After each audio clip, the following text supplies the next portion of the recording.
By my clock here, it is time to start. So we'll go ahead and get the presentation rolling. Hello, everyone. Welcome. Aloha. Magandang pagdating sa ating lahat.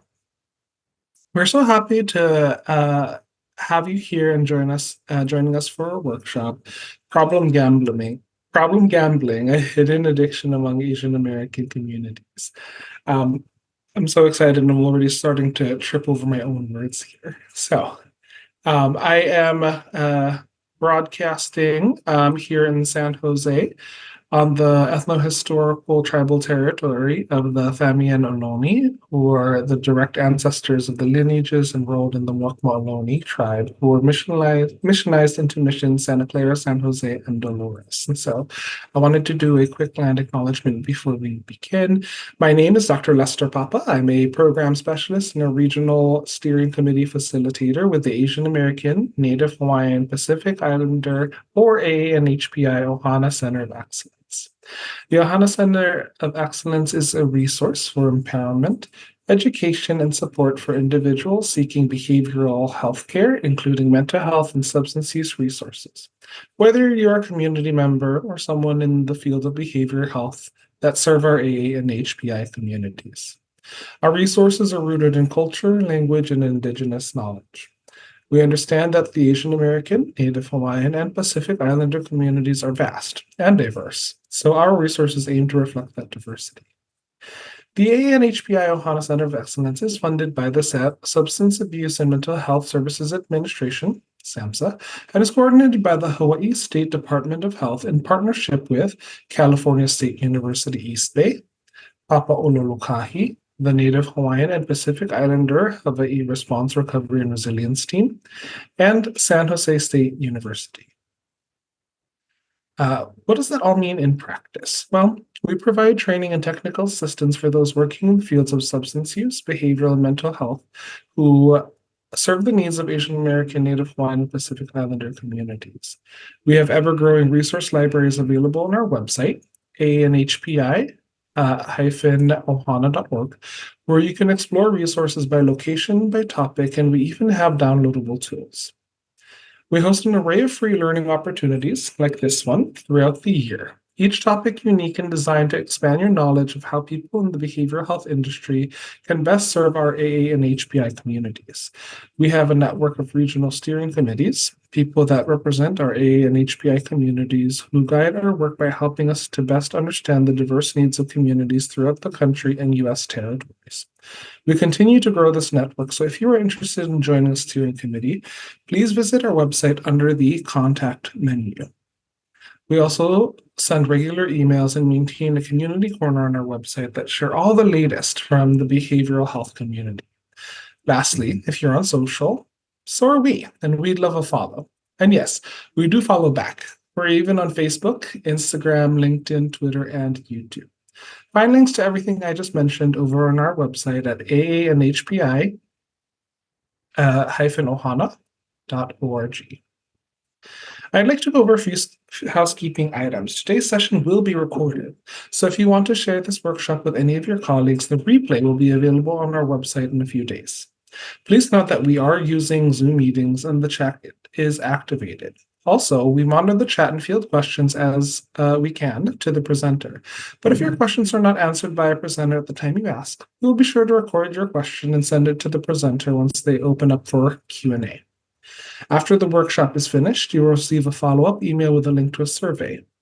We will also supply that link in the chat. We are conducting the survey to help us better understand how we can meet your needs and what was most useful about this workshop. So please take 10 to 15 minutes after this workshop to complete the survey.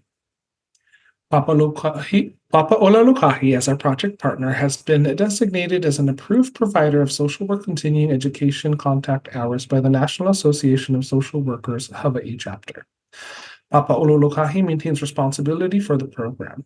This training has also been approved by the Hawaii Department of Health, Alcohol and Drug Abuse Division for CSAC, CCS, CPS, CCJP, CSAPA credit. While both credentialing bodies are nationally recognized, we recommend folks check with their local credentialing body to make sure they will accept these credits. For those wishing to claim continuing education credit, the link for your attendance verification will be dropped in the chat at the conclusion of today's session, as well as sent via email the following day in case you missed it.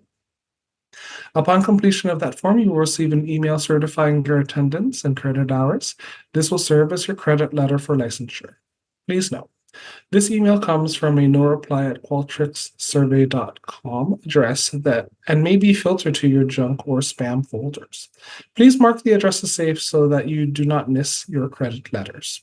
If you have any questions or feedback, suggestions for our continuing education, please email our project manager, Lilinoy Kawahikawa, lkawahikawa@papaololokahi.org or lilinoy.kawakahi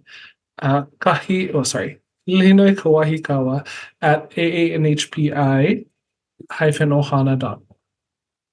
Now that's all of the way, I'm very excited, and I'm sure you're ready to segue into the most important and exciting part, the main presentation.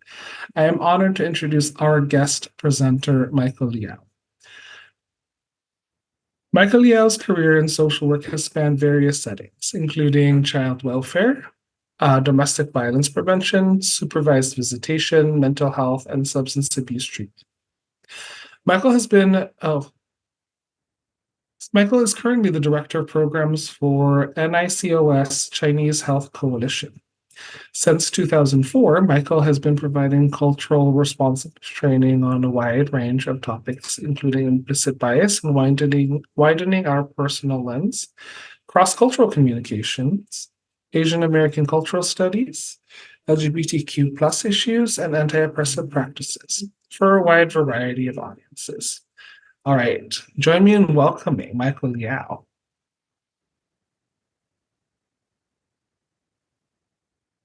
Oh, Michael, you're on mute still. Oops, I'm sorry. Yes, I'm still forgetting to do that sometimes. Thank you so much, Dr. Papa, and thank you so much, Craig, for both of your support. I'm going to go ahead and share screen. I wanted to give folks a heads up that I had a dental appointment at 2 o'clock with deep cleaning with anesthesia, and I thought an hour break would be adequate. The right side of my face is still fairly numb. I think I'm much better now. So please excuse any vocal imperfections or, if anything kind of feels a little off. Most likely that's why. Okay. So thank you so much for having me. This is my second time conducting a workshop for Ohana, and it was really had a wonderful experience last time. And so I'm really glad to be back. So the reason we coincided this topic in March is because March is actually National Problem Gambling Awareness Month. And so I know my colleague Lillian will be able to drop a link in the chat as well for you to learn more about it. But this is a behavioral health issue that it is often not talked about. And I think when we work with community members, especially those who are Asian American, those who are immigrant populations, there's even less of an awareness that this is something that you could receive help for. So we often, since the late 90s, NICOS has been one of those organizations that have been conducting services and work around this issue. We're the second oldest problem gambling focused organization in the state of California. This is our storefront. We're located physically in San Francisco's Chinatown. And we were created in order to enhance the health and well-being of San Francisco's Chinese and broader Asian American communities. And so we're made up of those 5 organizations that's listed on the slide. Our name NICOS actually is the first letter of those 5 founding organizations that founded NICOS back in 1985. For today, I would love to run through in our very brief time quite a bit. I tend to overload a bit. Some of the slides I'll probably go through really quickly. Happy to share the slide deck with folks afterwards too, for you to be able to look into some of the sections a bit more in depth. But would love to cover what is gambling, but some gambling myths, talk about how gambling disorder is currently situated within the DSM-5, to discuss issues like culture and how culture plays a role in either facilitating or maintaining gambling disorder. And also we'll touch lightly on neuroscience of gambling addiction before we move into screenings, assessments, interventions, and treatment. And we'll end with resources. I would love, and Lillian will drop an actual link you can click, but we'll be using some of this tool throughout the presentation. I love to try to make this a little bit more engaging. I know you aren't always able to post chat messages, so we would love to use poef.com/Nikos. If you could scan this QR code or click the link that Lillian is putting in the chat throughout the presentation today. Don't close that browser, because we'll incorporate a few kind of poll questions for you, just for engagement. So really quickly, I'm going to run through this, but in 1975, this is what the landscape in the United States looked like in terms of legalized gambling. We're really only talking about legal forms of gambling. So several states have state-run state lotteries, and one state in the union had legalized casinos. This is what the picture looks like today, right? So you could see that the expansion of gambling has really increased significantly. There's only 2 states, for those who are sharp-eyed, who that still do not today have legal forms of gambling, which is Hawaii and Utah. But doesn't mean that folks from those states or from states where there's limited gambling, doesn't mean that they don't have easy access to gambling, right? A lot of things are online, a lot of illicit forms are often easily available in different communities. So what is gambling? I'll kind of briefly define it. All of you may have your own definitions. When you speak to clients, they may have their own definitions of what gambling means to them also, right? But in general, for the purpose of this presentation, when we talk about gambling, we're really referring to any activity or game where there's no guarantee outcome. Some games might involve skills. Some are entirely purely games of chance, but all of these activities have no guarantee outcome, and they involve a type of financial risk.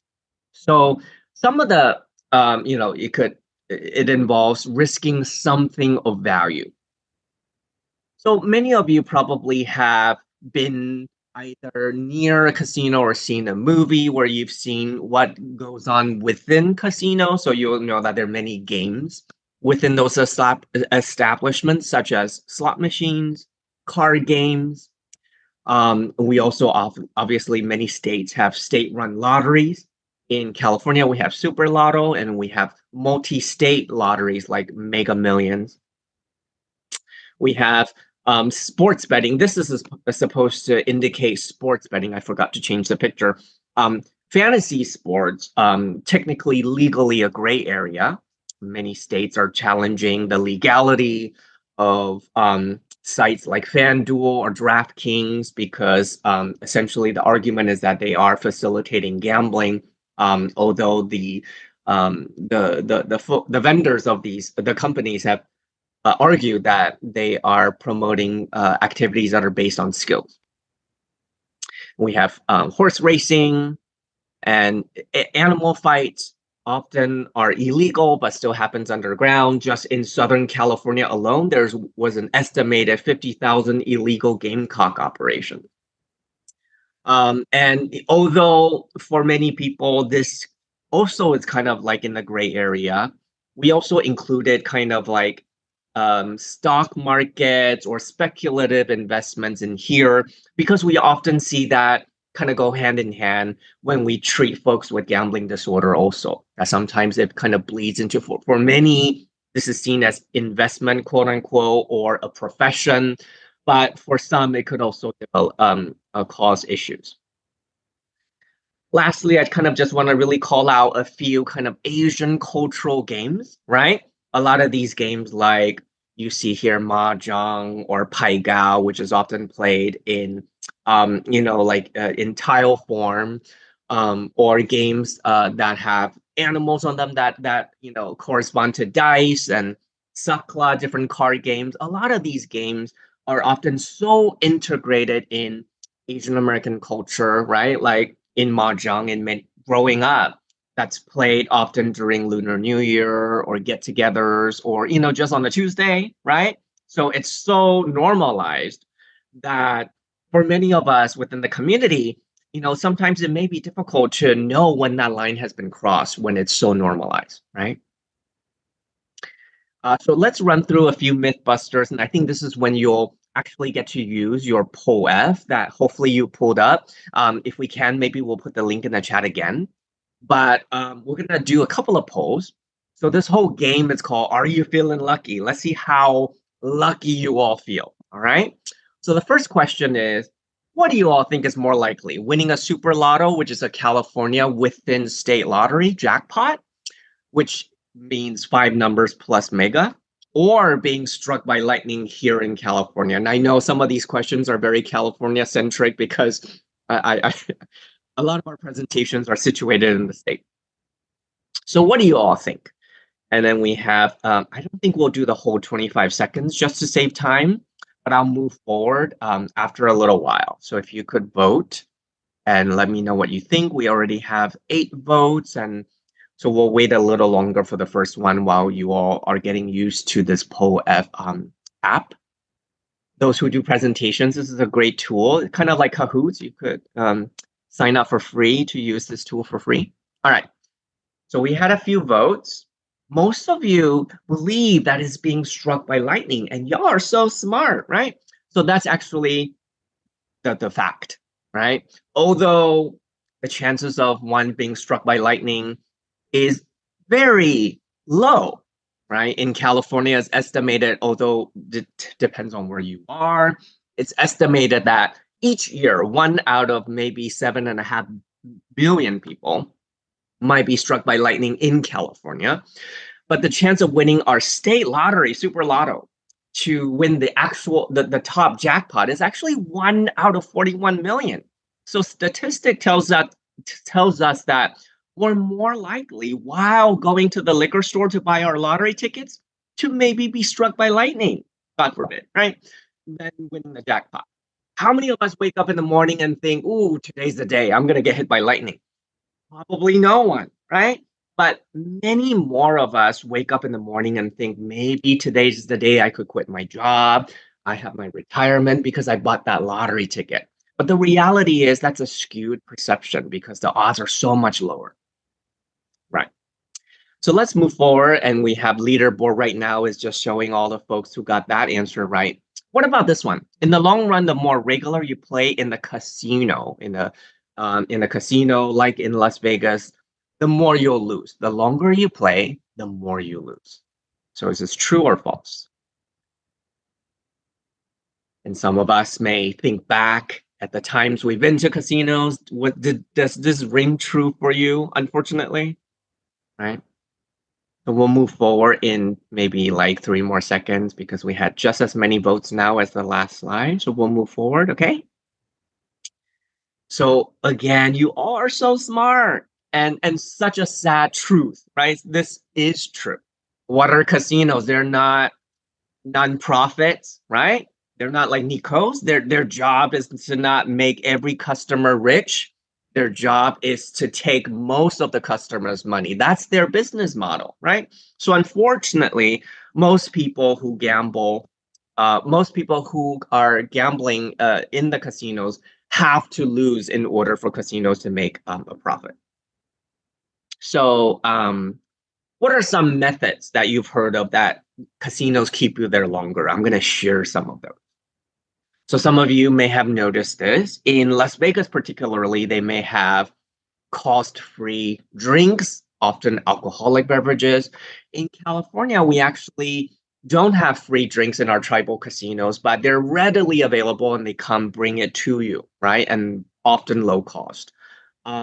So a lot of that is to kind of, to get you to loosen up, to lose your inhibition so that hopefully you'll give them more money, right?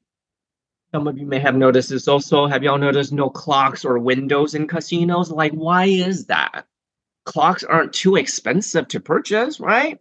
And so a lot of that is to distort your perception of time, right? When you could see the natural light changing outside, you could realize, like, wow, when I came in, it was bright daylight. Now it's dark. I need to go home. So it makes you lose track of time. There's also this abstract cash that often we have to trade in our actual cash for something abstract like chips or something else. And again, kind of the strategy there is to make it harder for folks to kind of keep track of how much they've spent. And you kind of detach the sense of value when it's something that's abstract, right? You feel like that's just a stack of plastic. It's okay if I just bet it all. A few others I'll quickly go through. Maze design, easy to get lost. Game design, things like what you hear when you first walk into the casino, right? All you hear is the chiming of the machines. And it used to be that the machines drop real coins and money, but now they don't, but they still make that sound. And why is that? It's to create this illusion that there are a lot of people who are winning, right? Even if you go into an empty casino where nobody is playing, all the machines are constantly playing those quote unquote winning noises. It's again to create a lot of that auditory illusion. And then last but not least, any thoughts on why the casino carpets are so crazy colorful? We say hideous here, but that's not nice, I don't know. I'll say colorful. Um, so one main theory is that, it's easy to hide stains and that, it's easier to maintain, but there's also some thoughts that maybe it's a way for the casinos to artificially focus your attention, right? They don't want you to look on the ground, to focus on the floors, but rather they want you to draw your gaze up and focus on the tables and the games and the jackpot signs. So everything, just like many of our other business institutions like malls, everything is strategically designed to maximize profit. And to maximize profit, unfortunately, often it has to kind of distort your senses and make you kind of less inhibited. So I'm going to move forward and talk about DSM and gambling disorder. But first, I would love to hear your thoughts on, since which edition of the DSM has there been some variation of a gambling disorder diagnostic label? And so the DSM obviously is the Diagnostic and Statistical Manual of Mental Disorders from the APA. So I'll wait a moment for folks kind of to think about where you think the answer is. But since which edition, 1980, 1994, or 2013 in DSM-5? I'm going to move forward in a few seconds. Okay, good. We have 9 votes. I'll move forward. So, I know this one's probably a surprise for many. That most folks feel like it must be something fairly recent, but actually, since the DSM-3, there was the label compulsive gambling. In DSM-4, pathological gambling, and now in DSM-5, gambling disorder. Y'all are doing real good. I'll keep going. So this is kind of a continuum of gambling severity. We know that not everyone who drinks alcohol, not everyone who gambles becomes addicted. In fact, it's a fairly minority, a slice of the pie that develops significant problems and disruptions. So according to the latest and currently only statewide prevalence study for California, about 17% of the state are non-gamblers, meaning they haven't gambled in the past 12 months. 70%, overwhelmingly the majority of gamblers, fall into casual social gamblers. These are folks who gamble for fun, for recreation, doesn't cause them major problems. About 10% are considered at risk. They might waver in between. If they're not careful, they could fall into the red zone. About 2.2% of Californians are considered problem gamblers. To us, problem gambling is any gambling that causes a problem in one of the major areas of your life. Does it cause problems with your finances, with your relationships, with your school, with your job?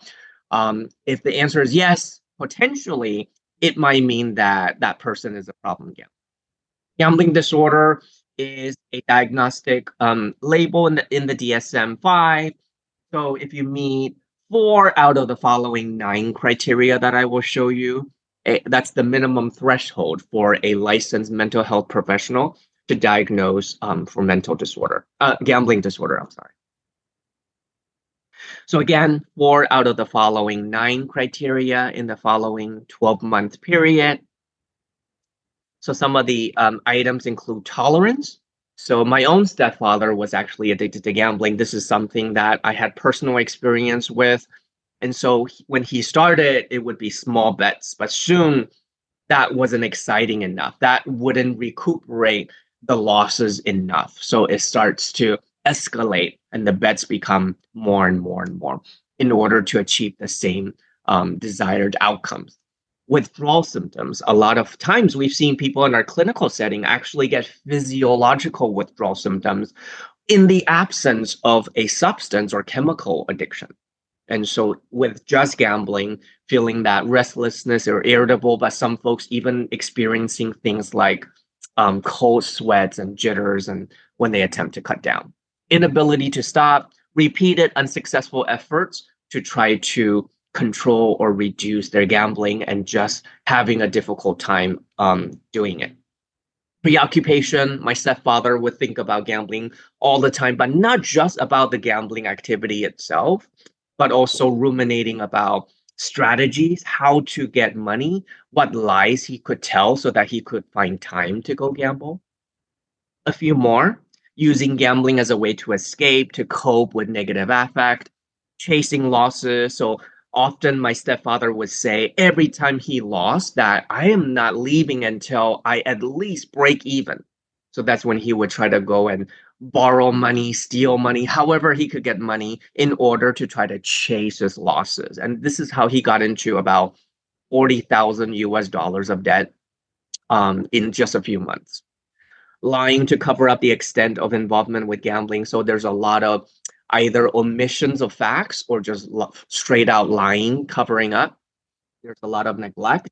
So jeopardizing other obligations, responsibilities, or relationships because of gambling, because now gambling is the most important thing. And number 9, there's a lot of bailouts also. So gamblers relying on other folks to either make excuses for them or to provide financial and monetary support to get out of jams.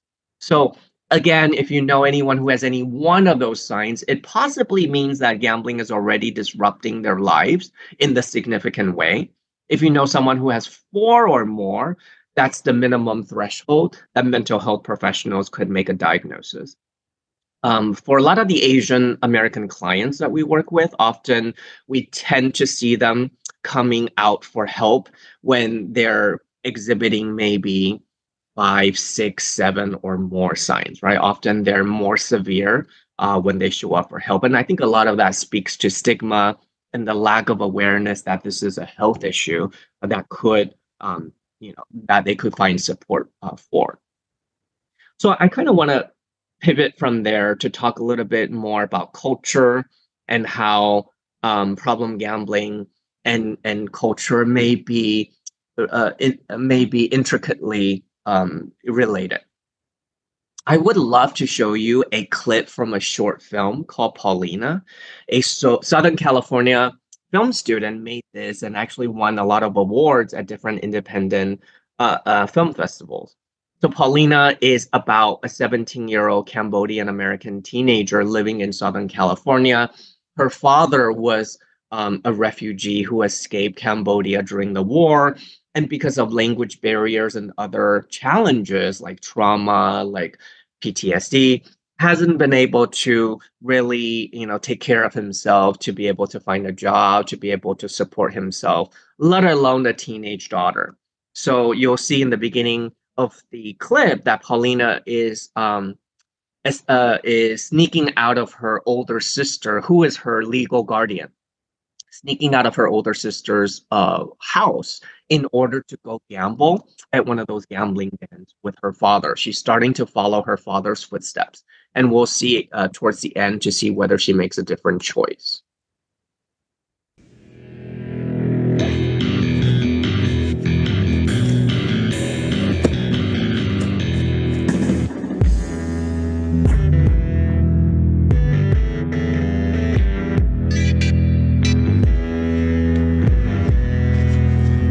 They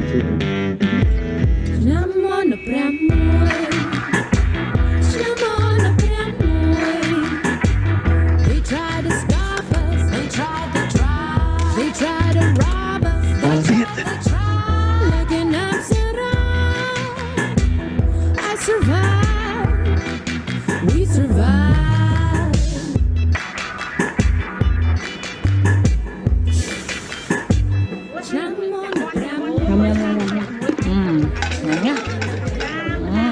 That one is kind of one I know. Okay. Nè, đi vô anh. Đi vô còn đi nghe kia. Mình đã rồi. Dạ. Lùi kia ra ta nè.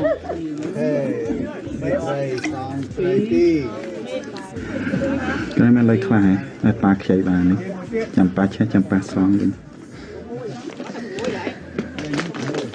All right. No, don't play too big, okay? Okay, open.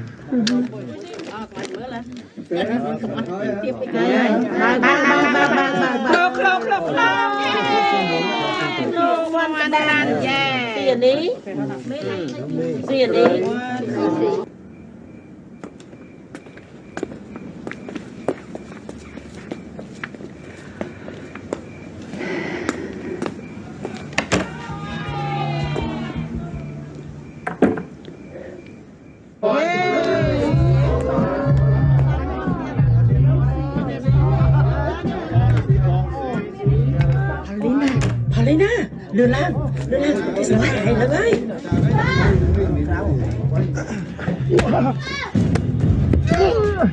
What the fuck? What the hell?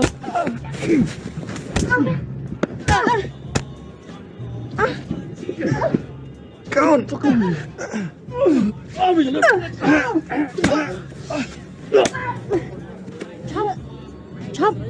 Chop. À cho ông xiết. Bà hãy mình chop té. Anh đừng cắp sầm lắp hãy ở lơ hai lư té. Okay, by next week. Stop bán tế. Thỏ chân. Nè, bên này không hãy tự giác á. Này cái thân điện năng tiếc. Đi đấy. Ở đây nè, nè, ở đây đi. Xong tàu, ở cân. Ở đây đi. Xong nó cái trâu Chà, đi cho chop té mình tay chà, chop té. Con ở đây con. Wow, what was that?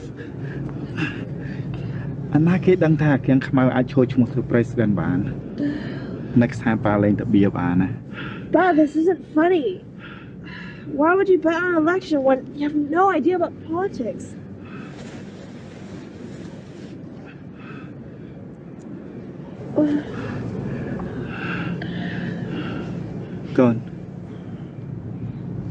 Con này ai chơi lôi sụp hiệp với ba khá bạn này. Why won't you ask her? Vì cho chất con ai chiêng. That's not true.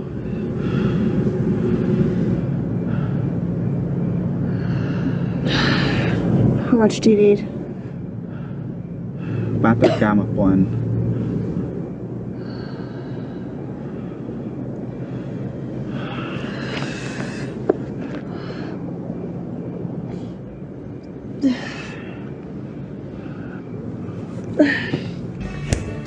Is that it? Yep. It'll be $23.50. Oh, it's cash only. The credit card machine is broken today.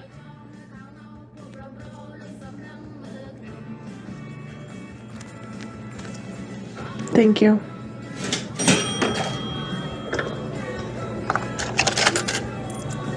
Thanks.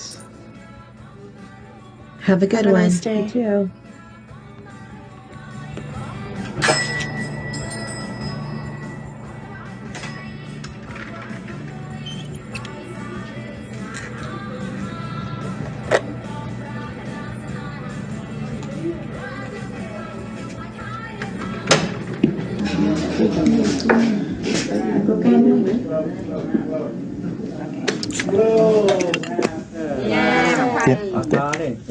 Ông mới tiện. What money are you playing with? Ở đây con, cái ba của nó chín nha. Ê, ba chứ thấy à. Buồn năng ọt tan máu ấy. Buồn năng ọt tan máu thế. Chẳng ba chứ nè, ba song sụp hiệu mình. Okay, ọt ấy tê. No, I'm gonna hold it for you until they come ọt ấy and ọt ấy tê. ọt ấy tê. Ba, Con, ọt ấy tê. Ba, give it to me. ọt ấy tê. Ba, Con. Ba. Con.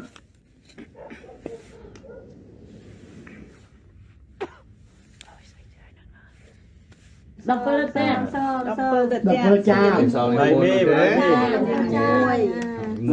Bao nhiêu đây mi. Anh ấy Chào. cha. Chào. Song. Song này, song này lươn.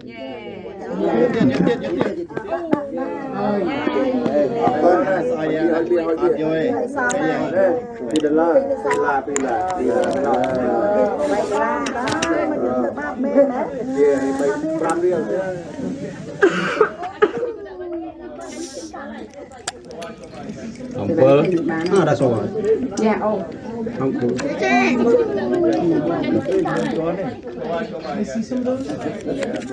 Your turn. Does anybody have any? Lấy xong Lola nữa. Lola sẽ bị ăn lưới.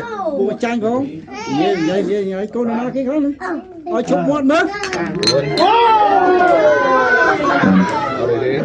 Chồng.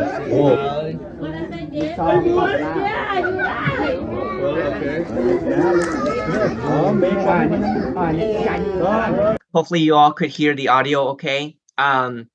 So at the end of the film, you saw that Paulina was starting to kind of see the realities of the environment around her, and that's when she made a decision to step away from gambling to make a different choice. So hopefully you all kind of saw some of the signs we talked about earlier in this vignette, in this video. There was at least signs like tolerance, the father expanding his scope of gambling over time. When he first started, it was cards, and then later expanded to betting on politics or things that he's less familiar with. There was also jeopardizing a lot of significant relationships and opportunities, right? Jeopardizing his daughter's well-being, jeopardizing his daughter's future financial well-being by asking her to borrow money, leading her to having to steal from work, right? So there were a lot of issues there. And we don't often have a lot of concrete stats about Asian Americans and gambling and Asian Americans and gambling disorder, because just like many other health issues, Asian Americans often are underrepresented, and when represented, are often lumped together in terms of the data analysis, making disaggregation of data really difficult. But anecdotally, we know that Asian Americans often seem to be at least well represented at major casinos, at major gambling establishments, right? Looking at this picture of gamblers in Commerce Casino in Southern California, it's easy to see that there's a lot of folks of color. I won't go through all the stats, but one of the earlier statistics that caused Nikos to really go into this project was a study that we conducted in San Francisco's Chinatown that found large percentage of the Chinese Americans, especially men that we surveyed, either met criteria for problem gambling or for gambling disorder. Remember in DSM-4, it was called pathological gambling and now gambling disorder. So more than 1 out of 5 San Franciscans we surveyed at that time could potentially be addicted to gambling. Let's see if folks remember from earlier. Do y'all remember what the California state prevalence rate for gambling disorder was? This is one more survey, and then we don't have that many, so I promise we won't be having to do this too often, but let's see if we could get a few votes here. Sorry, I know some of y'all may have closed it. Let's see, how do I get this? Okay, cool. All right, in a few seconds, I'll move forward. Okay, let's move forward. Oops, sorry. Okay, so it was actually 1.5%, right? 2.2 was for problem gambling, and for gambling disorder was 1.5. So in our, although a convenient sample, not a randomized sample, we found really high rates of gambling disorder among the folks that we serve. So that kind of gave us a wake-up call to say maybe we need to do more around this issue. I won't go through the other studies, but I'll share the slide deck for those who are interested. But in general, we can see from some of the studies, both older and more recent, that Asian Americans in different segments of the population, whether it's university students, college students, or high school students, or seniors, tend to have higher rates of problem gambling than what we see the statewide or national average is. So indicating some elevated risk. We further did a study in 2018 with this partnering with the state of California to look at who are the folks taking these casino shuttles and buses. And because a lot of times when we see them, and you may have had this observation as well, they tend to be older, right? They tend to be seniors. A lot of them are seniors who are immigrants or folks of color. So in our demographic of over 200 surveys conducted at different bus stops throughout San Francisco Bay Area and Los Angeles metropolitan area, we found that among this kind of older, mostly female, over 90% Asian American sample, and where majority speak a language other than English and were born outside of the US and have fairly low household income for the Bay Area, right, and for LA, had really high rates of gambling disorder, 10.6%, almost 11%, compared to the statewide 1.5, right? And when we asked, what is it that motivated you to ride the bus? What's the main reason? Number one, because this activity is fun. There's opportunities to meet new people because there's nothing else to do. Well, that's really sad. Showing me that maybe there's not sufficient or adequate alternatives. We hear from a lot of our immigrant folks who come from Asia, where they're used to a very bustling nightlife, where you could feel free and safe to go out at different hours of the night to eat or to shop. Well, all of that they don't experience here, right? And that there's a lot of sense of boredom, like there's nothing to do here. And number four, I thought was even more heartbreaking because I want to be around people in my ethnic group.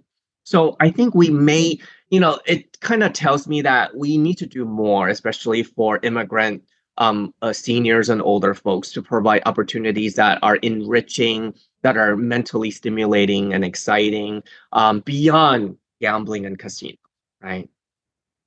I won't go through this quote just because I only have a little bit more than 15 minutes left, but in essence, a lot of what we see when we talk to our clients is this sense that gambling fills a void.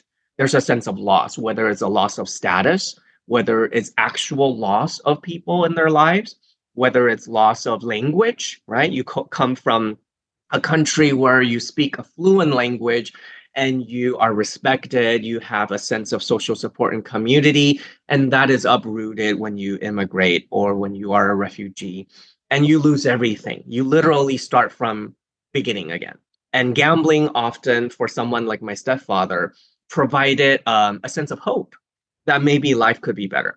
Maybe it could change my luck, literally. It could change my fate, right? I have nothing left to lose, but through gambling, I have everything to gain. So some of the issues that we kind of discuss are immigration-related issues that we tend to see in research, that Asians who are born outside of the US have a higher propensity and risk for gambling issues versus Asian Americans who are born in the US. There's also issues of cultural acceptance, and within our communities, often there's a normalization and maybe kind of a blinder we turn on to gambling. That we're more concerned if our loved ones are addicted to alcohol or drugs, but we're much less concerned when they're out all night gambling at a casino. There's environmental prevalence, meaning that within communities where our folks reside, there's often very easy access to casinos and gambling. San Francisco, Chinatown, for example, has one of the highest per capita sales of, one of the highest per capita densities of lottery vendors, right? Stigma, harder to seek help. And there's also actually target marketing as well, that the casino also does a really good job in making maybe too good of a job in making their product appealing and accessible to Asian Americans and immigrants. So things like advertisement, like hiring people who speak the language, who are within the community. They serve culturally sensitive foods. They have culturally relevant entertainment, right? They sponsor events like Lunar New Year festivals. One of our board presidents once said, California's casinos are more culturally competent than our hospitals, right? You can't expect to go to if you don't speak a word of English, you could get by just fine in our casinos. But in this country, if you don't speak English, it's really difficult to even get basic healthcare, right? You don't get culturally sensitive foods in hospitals often, right? You don't have all of these kind of accommodations. So we could learn a thing or two from casinos, right? So I'm sorry that I'm going a little fast, but I just want to make sure we get to cover some of the things, but I'm going to just move forward a little bit. But in gambling, right, we often see that, in terms of neuroscience, that our brain kind of gets tricked. And it's also partly how they manufacture gambling, right? A lot of it is to bank on as much dopamine release as possible. And so, for example, if you see a slot machine, previously they used to have physical reels that spin. And so you wait for one reel to stop, then the other reel, and then the last. Even though now most slot machines are digital, they still retain that mechanism. And why is that? If you ever thought of it, the reason really is to amp up anticipation, right? We know that when we anticipate wins, our brain is actually already getting ahead of us. We're like, oh, we get 1 banana, 2 banana. If I get 1 more banana, I'm a win, right? And so your brain is already releasing dopamine, getting excited. The insidious part of gambling is that my stepfather only had to win that one time to get hooked, but he didn't need to win anymore to stay hooked. Because even those near misses, even those almost won, felt like wins, right? In terms of our neurobiology, if you see the scan on the right, that person got a near miss. Their brain's reward centers released almost just as much dopamine as someone who actually won, and that can continue to motivate someone to keep going. Ooh, I almost got it. I was so close. I need to kind of stay a couple more hours and the win is around the corner. And then we also see evidence of tolerance. On the left are healthy controls with no addictive disorders. On the right are people who meet DSM-4 criteria for pathological gambling. They all played a guessing game where they could win money and keep the money. The brains on the right were a lot less stimulated by this activity. And they found that the more severe their gambling addiction, the less they responded to this activity. That's really neurological evidence for increased tolerance, right? These folks have done it, they've been there, their brain is used to much higher doses, let's say, right, of gambling. And so for them, this is nothing. This is small potatoes, right? And so it's really fascinating for me that even we are able to see those physiological changes in gambling. And last but not least, we also know that folks who are addicted to gambling, just like other substances, they also show diminished capacity for executive function and executive control. So there's lower activity in the prefrontal cortex as exhibited by brain scans that show lower activities behind our forehead, prefrontal cortex, or in performing neurological tests like the Stroop task. And so, again, all of this tells me that when my stepfather is sitting in that sports betting room, making decisions that, where he should have thought, you know what? I'm betting my whole month's salary. What if I lose? What are the long-term consequences if I lose? That part of the brain was essentially shut off. So all he heard was the other part of the brain that says, yeah, go for it, right? How exciting would it be if you won, right? How great would it be? So I know I only have 10 minutes left. I'm going to make sure to cover screening and treatment. So I want to share a screening tool. I know Lillian will be able to put this in the chat as well. There's a tool called the Brief Biosocial Gambling Screen, BBGS. So 3 questions. If clients answer yes to one of these three, it means that that's a red flag and that we should do additional further assessments to figure out whether they may be addicted to gambling. So in the last year, have they had withdrawal symptoms? Have they tried to hide the gambling from loved ones? Have they had financial difficulties because of gambling that they needed to get outside help? Again, this could be good for kind of like universal screening. We've done this with health clinics to implement these types of screenings in health centers. I think really quickly, I'll also mention that may be helpful when you deal with gambling related issues in a clinical setting to ask questions to get at those differential diagnoses. So whether there's other addictive disorders like substances involved, the chronology of the symptoms. So often we see folks who are at a later stage of gambling and they're depressed, they have anxiety. So it's important to determine which came first. There are some clients who may have started gambling due to some of those negative mood states or some of those underlying mood issues. But there are also folks who didn't have those pre-existing issues and became depressed after they started gambling and losing.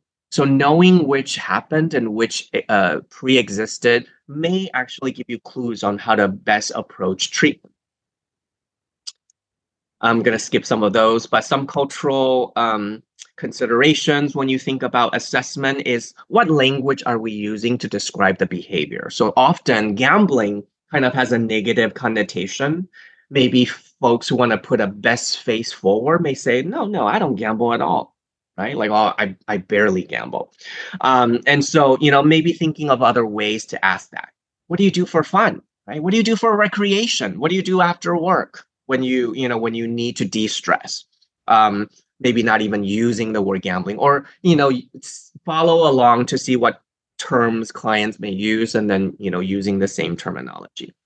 With a lot of Asian clients, sometimes maybe rather than words, maybe using pictures or graphical imagery to describe concepts.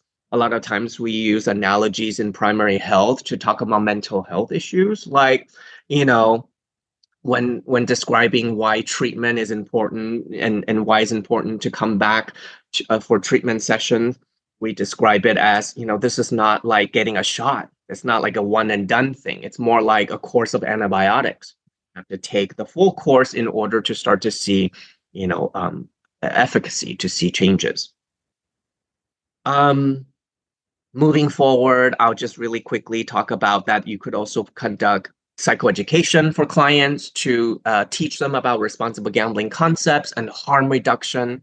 So we primarily teach clients these three concepts like randomness, independence of events, and house advantage.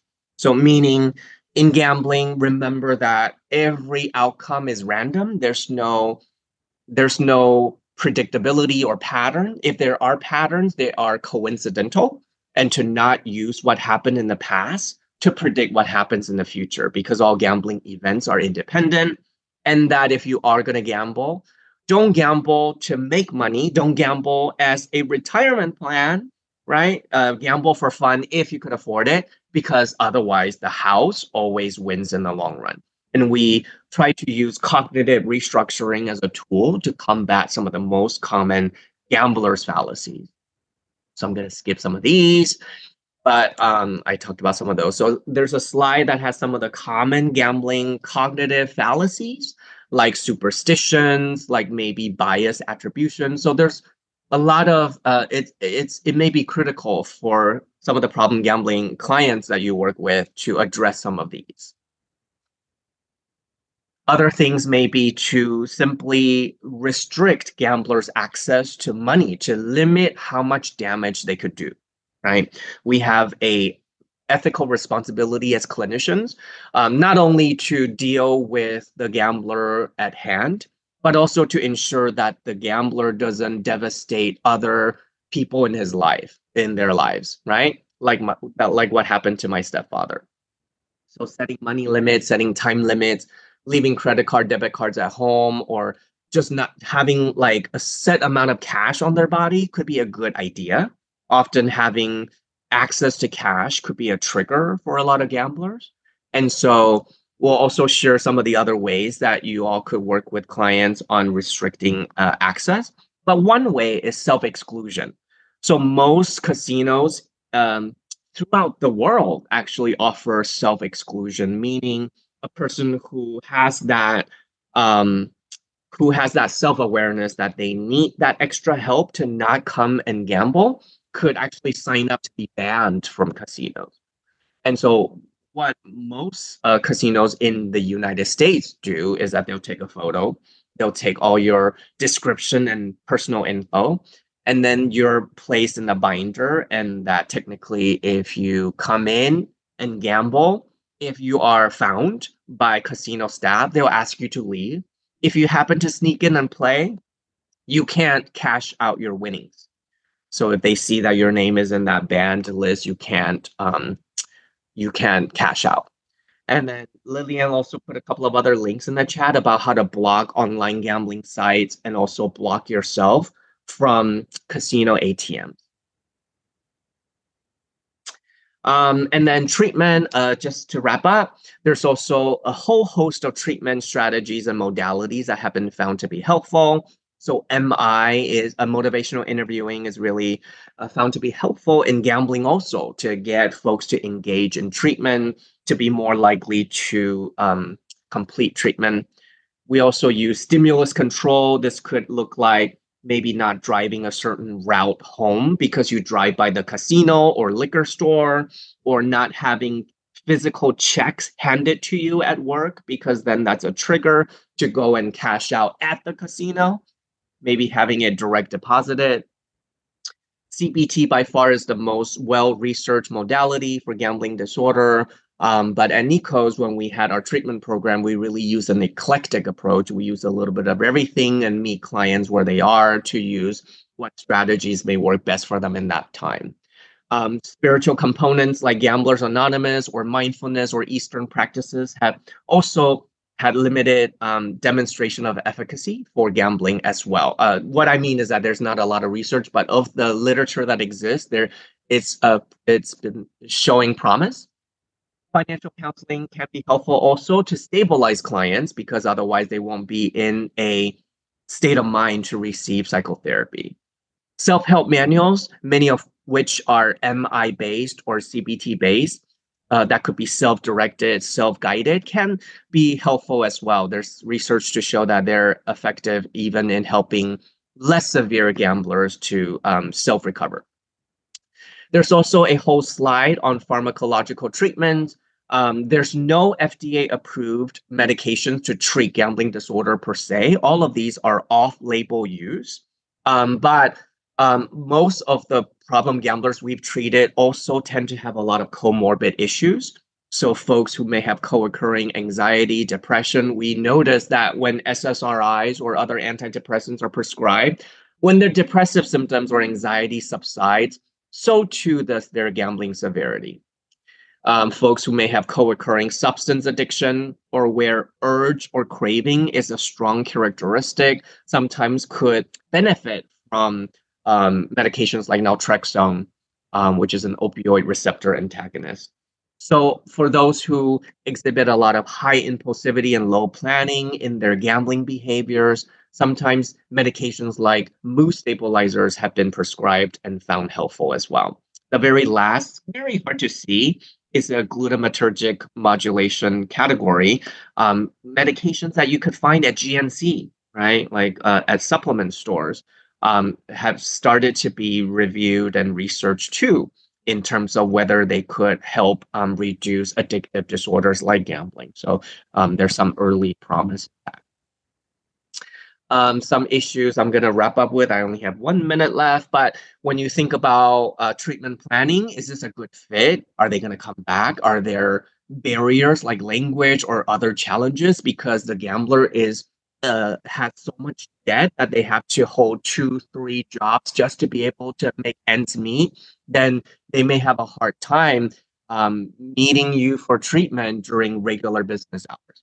So a lot of times when we provided treatment, especially through telephonic methods, they were late evenings or weekend hours to accommodate a lot of our gamblers are in debt, right? They need to work. think about options for clients, but also think about recommendations, because some clients may have difficulties with 12-step programs like GA, especially for many Asian American clients. So I'm going to wrap up there. I do want to say that for those who may know folks who need help, the easiest way is to call 1-800-GAMBLER, although that's a California-based number that I'm promoting. Most of the states within the US do rely on 1-800-GAMBLER as their main state problem gambling helpline. If you aren't sure, you could also look at the first link that Lillian provided from the National Council on Problem Gambling. They'll provide specific state numbers also if it's different from 1-800-GAMBLER. And so for California, they provide services in English, Spanish, and Chinese. NICOS also has a hotline, and we'll share that at the end also.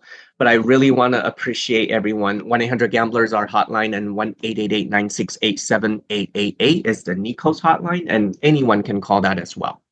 I'll drop, Lillian will help me drop my email in the chat also if anyone wants to ask any additional questions or inquire further about any of these information or resources. Thank you all so much. Thank you, Michael, for walking us through that presentation. For me, had a lot to think about, even kind of in my own personal experiences with gambling, which you're right, I did not consider mahjong and sakla gambling. And so, it had caught me quite off guard. So thank you for bringing this topic and sharing it with our community here. For those of you who are watching, you'll see some links being dropped into the chat. And so these links are for our feedback form. So if you could take some time to go ahead and complete that survey link through Qualtrics, that would be greatly appreciated to help us get some feedback of what we can do. There's also the attendance verification form through Papaolo.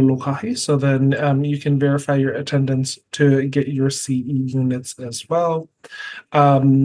I think we'll have time, if you are available, Michael, to answer a question or two. Yes, sure. Before we go ahead and officially wrap up, if you have questions for Michael, feel free to drop them in the chat. We'll go ahead and find them, or you can go ahead and use the Q&A function to drop the questions in the chat as well. A lot of things to be able to click around in your chat and to ask questions. And so while you are getting yourselves oriented, one of the questions I had to get us started was then taking a look at prevention more than, like, I guess, treatment. Youth, especially, like, I'm a child and adolescent psychologist by training, and so I'm thinking about youth and how to, when I saw the kids, for example, playing cards, right, in the game room, I'm wondering, in terms of ways to help mitigate risk there. Do you know or like have ideas about how to prevent maybe like more problematic gambling type of behavior from occurring if we maybe inform youth a little bit more about like the behavior, or can something be done? Yeah, so there is actually one SAMHSA certified kind of empirically validated or evidence-based curriculum that we use to do early education with middle school, high school students on gambling, Youth Gambling 101. And it teaches them a lot of those activities that we use within the presentation. We realize that, youth are going to gamble, so it's not a prohibition, kind of abstinence only, but to teach them about, similar to what a lot of successful tobacco education programs use, like teaching them about, how did the industry actually get you hooked? What are ways that they make the product more addictive? And so when we notice that when youth kind of learn that, or learn about the true odds and probability, that their eyes are a lot more open and they're a lot better able to resist common gambling myth, to be better able to make better decisions about gambling. So just making them more informed about the activities. We also realize that with technology, a lot of the young people aren't they don't relate too much to some of the in-person gambling as much. But a lot of their gambling is more through like, mobile devices, like, Uh-huh. through loot boxes. Loot box is another activity that's being contested in many states, including Hawaii, like, whether they function as gambling or mini slot machines for especially underage folks. So they're essentially ways you pay money into a game and you don't know what you'll get. You could get something really good or something really crappy, and it essentially functions almost like a slot machine. So we've been trying to integrate that aspect of education too in our gaming education, because we also have a separate program that educates about screen use and technology. And so we're trying to get young people to realize that a lot of those activities are priming you to be potentially future gamblers.